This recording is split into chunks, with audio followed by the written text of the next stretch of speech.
Ah, Immanuel Kant. He was ein deutscher Philosopher, born in 1724 in Königsberg, a small town that was part of Prussia back then. He was a man of routine who never travelled far from his hometown. His life was quite simple, almost monk-like.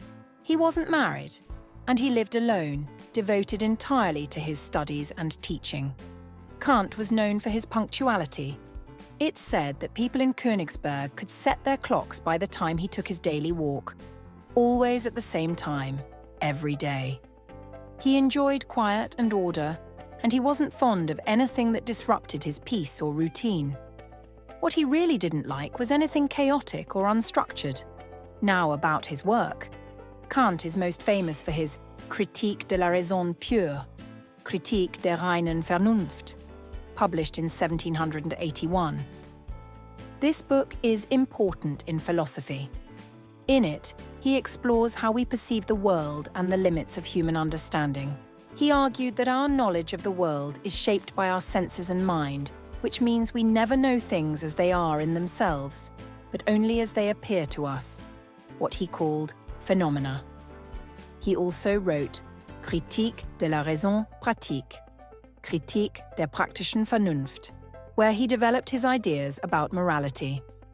His key concept here is the Imperativ categorical, Kategorischer Imperativ, which is a moral principle that says we should act only according to maxims that we would want to become universal laws. This idea has been hugely influential in ethics. And don't forget his Kritik du Jugement, Kritik der Urteilskraft, where he discusses aesthetics and the beauty of nature. This book is a bit different, as it bridges the gap between the other two critiques, focusing on how we judge art and beauty. For your reading, if you're interested in Kant, I would recommend starting with Fondement de la Métaphysique des Mœurs, Grundlegung zur Metaphysik der Sitten. It's a shorter text and provides a good introduction to his moral philosophy. If you're feeling adventurous, Kritik de la raison pure is the key work, but be prepared. It's très dense and challenging.